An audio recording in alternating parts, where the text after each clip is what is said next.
FPS association જે પ્રહલાદ કાકાનું છે kerosene licence હોલ્ડરનું, એને 1 જૂનથી ઈ કેવાયસી ના મુદ્દે હડતાલની જાહેરાત કરેલી છે.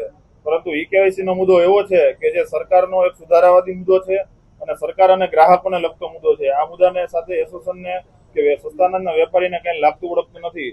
માટે નીતિગત અમારો મુદ્દો નથી. અમારા જે મુદ્દા છે કે અમારું મુખ્ય કમિશન ₹1.5 છે એ ₹3 થાય.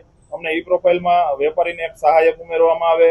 અમને ગોડાઉન ખાતેથી જથ્થો ઓછો આવે છે. ગોડાઉન ખાતેથી જથ્થો જે આવે છે એમાં ખંડણીના રૂપે મંજૂરી માંગવામાં આવે છે. અમારા વિવિધ મુદ્દા છે. આ મુદ્દાનો ક્યાંય આમાં સમાવેશ કરેલો નથી.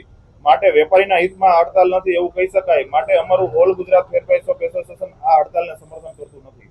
છેલ્લે યુદ્ધની સ્થિતિ હતી ત્યારે સરકારશ્રીએ મે અને જૂન આ 2 મહિનામાં 4 માસનું અનાજ એક સાથે આપી દેવું, જેના કારણે ગ્રાહકોએ યુદ્ધ જેવી સ્થિતિ જો દેશમાં સર્જાય તો પોતાના ઘરમાં 4 માસનું અનાજ પડ્યું રહે.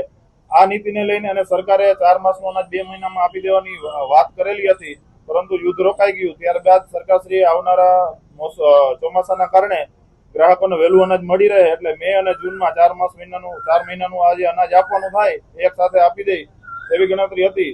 પરંતુ એ દરમિયાન 15 મેના રોજ સરકારશ્રીએ ઈ કેવાયસી ની સ્થિતિએ જથ્થાની ફાળવણી કરી. ખાસ કરીને જૂન માસ માટે જે લોકોને 15 મેની સ્થિતિએ ઈ કેવાયસી થયા હતા એટલો જ જથ્થો જૂનમાં આપ્યો.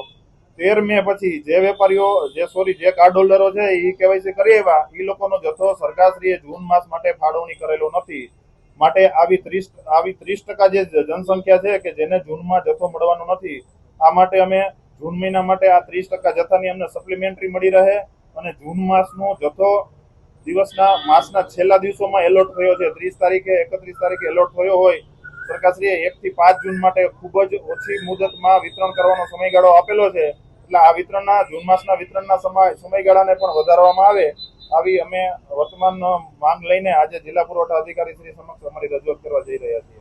મુશ્કેલીઓમાં આ મોટી મુશ્કેલી છે તો કાર્ડ હોલ્ડરની છે અને અમે માનીએ છીએ કે કાર્ડ હોલ્ડરની મુશ્કેલી છે એ વેપારીઓની મુશ્કેલી છે.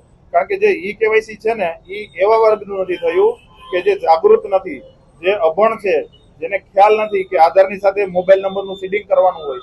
મોબાઈલ નંબરનું સીડિંગ થાય તો એમનું ઈ કેવાયસી થાય. એટલે એક દબાયેલો ને કચડાયેલો જે વર્ગ છે એ લોકો જ આમાં રહી ગયા છે. એ લોકો સમજતો નથી કે આના માટે ક્યાં જવું, કોને આપણે ભલામણ કરવી, ક્યાં આપણી અરજી કરવી. આ લોકો સીધા દુકાનદાર પાસે આવે અને જે કઈ પ્રશ્ન હોય દુકાનદાર સમક્ષ મૂકે. એનું જે કઈ નિરાકરણ લઈ આવવાનું હોય અમારે એની સાથે ચર્ચા થાય, એની સાથે ઝઘડા થાય.